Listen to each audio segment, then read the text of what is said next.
Tugas hukum pers dari kelompok kami itu mengangkat kasus 3 jurnalis di penjara di era Jokowi Ma'ruf dijerat dengan Undang-Undang ITE. Untuk nama anggota kelompok yang pertama itu ada Audia Syafela Lomempau dengan NIM E1A022147. Yang kedua ada Naim Deo Novembra Simanjuntak dengan NIM E1A022159. Yang ketiga itu ada Alaisia Zenubia Helga dengan NIM E1A022179. Yang keempat itu ada Selvia Anggita dengan NIM E1A022197. Yang kelima itu ada Agus Hafid Rosyadi dengan NIM E1A022241. Dan yang terakhir itu ada Safik Rafli Sofyan dengan NIM E1A022243.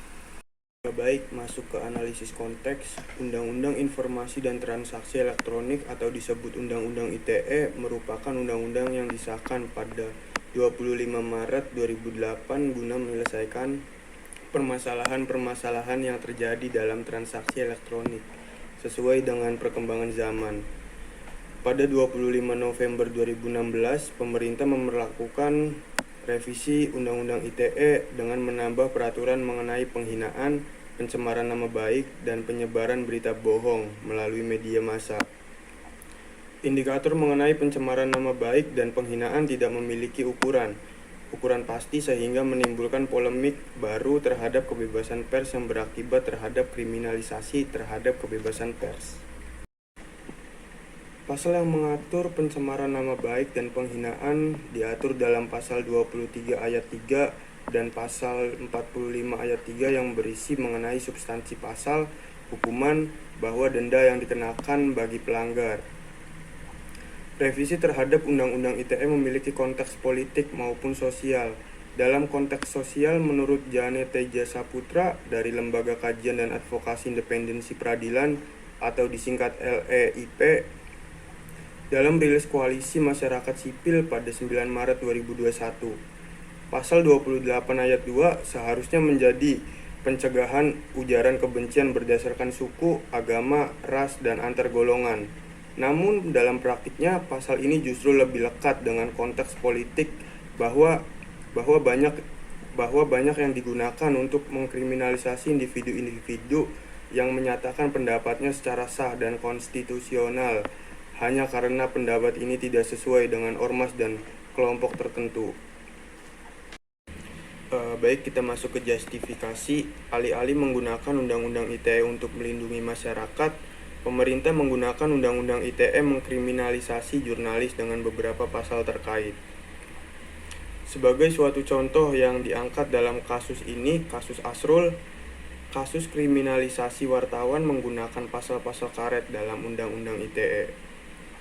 Data Southeast Asia Freedom of Expression menunjuk sejak Undang-Undang ITE ditetapkan tahun 2018 hingga 2020 lalu, terdapat paling tidak 19 kasus pemidanaan terhadap wartawan dan media menggunakan undang-undang ini. Lembaga Bantuan Hukum Pers mencatat paling tidak ada 5 pasal karet dalam Undang-Undang ITE yang rawan berdampak kepada wartawan dan media, yaitu pasal 26 ayat 3, pasal 27 ayat 3, pasal 8 ayat 3, pasal 36, serta pasal 40 ayat 2b. Ini menimbulkan kontras kepada pemerintah bahwa pemerintah justru menggunakan Undang-Undang ITE untuk mengkriminalisasi dan mengekang kebebasan pers. Baik, selanjutnya kita masuk ke implikasi. Masyarakat tidak lagi memiliki kebebasan untuk melakukan kritik terhadap pemerintah.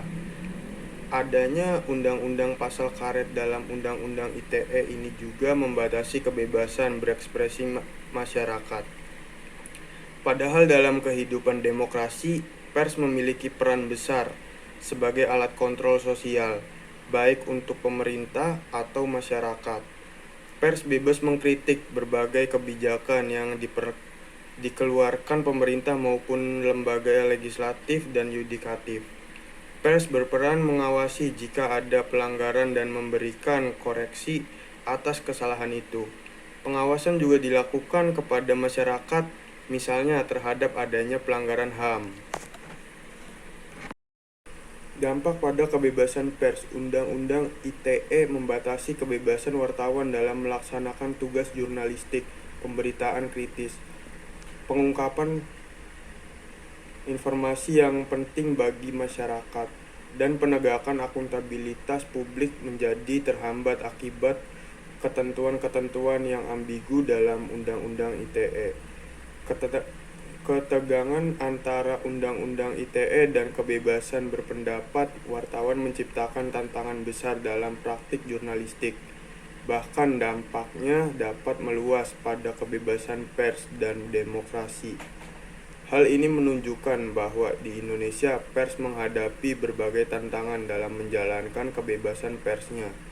Beberapa tantangan tersebut terkait dengan ancaman hukum dan regulasi yang membatasi kebebasan pers.